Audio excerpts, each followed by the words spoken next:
14 اگست کے موقع پر ایک سوال یہ کیا جاتا ہے کہ پاکستان کیوں بنا؟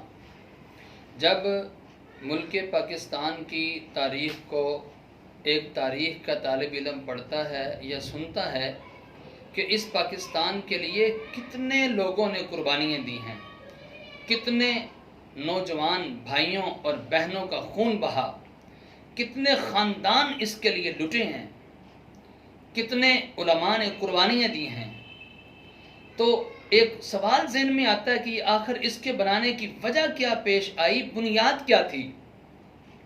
تو پاکستان بنانے کی مین وجہ، اس کی بنیادی وجہ وہ دو قومی نظریہ ہے۔ یہ دو قومی نظریہ جو ہم بچپن سے آج تک سکول کی کتابوں میں پڑھتے چلے آ رہے ہیں کہ دو قومی نظریہ ملک پاکستان کے بننے کی وجہ بنی ہے، پاکستان کے بننے کی بنیاد دو قومی نظریہ ہے۔ یہ دو قومی نظریہ کیا چیز ہے؟ دو قومی نظریہ آسان انداز میں کہ ہندو الگ قوم اور مسلمان الگ قوم ہے۔ جب یہ دونوں قومیں الگ الگ ہیں، ان کی تہذیب الگ، رہن سہن الگ، رسم و رواج الگ، لباس الگ، ہر چیز، حالانکہ کئی سال اکٹھے رہنے کے باوجود بھی دونوں کی چیزیں الگ الگ ہیں۔ جب دونوں کی چیزیں الگ الگ تو علماء کے دلوں میں، قائدین کے دلوں میں، عوام کے دلوں میں یہ جذبہ پیدا ہوا کہ ہمارا وطن بھی الگ ہونا چاہیے۔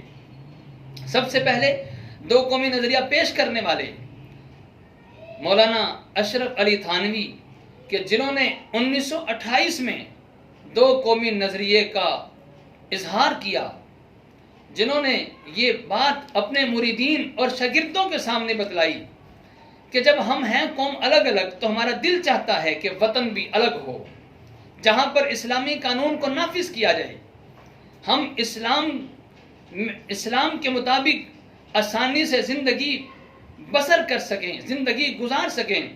تو سب سے پہلے مولانا اشرف علی تھانوی نے 1928 میں اور اس کے بعد 1930 میں علامہ محمد اقبال نے دو قومی نظریے کا تصور پیش کیا۔ تو دو قومی نظریہ کیا چیز کہ ہندو اور مسلمان الگ الگ قوم ہیں، ان کی ہر چیز الگ ہے۔ جب ہر چیز الگ ہے تو وطن بھی الگ حاصل کرنا ہے۔ یہی دو قومی نظریہ، اور بلکہ قائد اعظم نے تو یہ بات بھی کہی کہ ہم الگ ملک حاصل کر رہے ہیں، صرف جگہ حاصل کرنے کے لیے نہیں، ایک خطہ لینے کے لیے نہیں، بلکہ اس وجہ سے کر رہے ہیں کہ ہمیں ایک تجربہ گاہ حاصل ہو جائے گی کہ جہاں پر ہم اسلامی قانون کو نافذ کر سکیں گے۔ اور بلکہ قائد اعظم محمد علی جناح نے تو یہ بات بھی فرمائی کہ ہم الگ وطن اس وقت ہی حاصل کر چکے تھے، پاکستان اس وقت ہی بن چکا تھا کہ جب پہلا ہندو مسلمان ہوا تھا۔ تو قائد اعظم کا نظریہ بھی یہی، اور علامہ محمد اقبال کا نظریہ بھی یہی، مولانا اشرف علی تھانوی کا نظریہ بھی یہی۔ تو پاکستان بننے کی پہلی بنیادی وجہ دو قومی نظریہ ہے۔ اور جب پاکستان نہیں بنا تھا اس وقت ہم انگریزوں کی غلامی میں زندگی بسر کر رہے تھے، ہم انگریزوں کی غلامی میں تھے، اور علماء، قائدین اور عوام کی محنتوں اور کوششوں کے ساتھ ہم ان کی غلامی سے نکل گئے، لیکن ان کی غلامی سے نکل کر ہم ہندوؤں کی غلامی میں آ چکے۔ آسمان یہ تو ایسے ہی ہے جیسے آسمان سے گرا اور کھجور پہ اٹکا، اور بلکہ اس سے بڑھ کر وہاں سے بھی اٹھایا اور دور جا کر دے مارا کہ ایک سیکولر کی بھٹی میں جھونکنے کی کوشش کی جا رہی ہے کہ پاکستان تو بنائے سیکولر لوگوں نے ہیں، اس کو سیکولر ہونا چاہیے۔ اگر اس طرح کی بات کرتے ہیں تو جاؤ پھر تاریخ پڑھو، قائد اعظم سے پوچھو کہ ملک پاکستان سیکولر بنایا تھا؟ یہ ملک پاکستان نہ یہودی ازم ہے، نہ عیسائی ازم ہے، نہ شیعہ ازم ہے، نہ قادیانی ازم ہے، نہ سیکولر ازم ہے، یہ اسلام ازم ہے۔ یہ اسلام کی بنیاد پر بنا ہے۔ جس وقت پاکستان بن رہا تھا اس وقت کیا نعرہ تھا؟ پاکستان کا مطلب کیا؟ لا الہ الا اللہ۔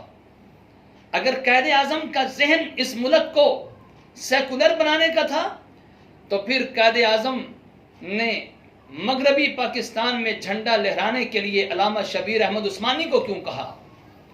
مشرقی پاکستان موجودہ ڈھاکہ، وہاں پر جھنڈا لہرانے کے لیے، پرچم لہرانے کے لیے علامہ ظفر احمد عثمانی کو کیوں کہا؟ پھر اپنا جنازہ پڑھانے کے لیے علامہ شبیر احمد عثمانی کو وصیت کیوں کر کے گئے؟ تو قائد اعظم اور اسی طرح علامہ محمد اقبال اور دیگر علماء، عوام، سب کے ذہنوں میں ایک ہی بات تھی کہ پاکستان کا مطلب کیا، حتیٰ کہ بچوں کی ریلیاں اور جلوس نکلتے تھے یہ نعرہ لگاتے ہوئے، پاکستان کا مطلب کیا، لا الہ الا اللہ۔ اور اس وقت سے لے کر آج تک ہر ایک کے زبانوں پر ایک ہی بات ہے کہ پاکستان کی بنیاد دو قومی نظریہ ہے۔ اللہ سے دعا اللہ تعالی ہم سب کو اسی نظریے پر قائم رہنے کی توفیق عطا فرمائے۔ وما علینا الا البلاغ۔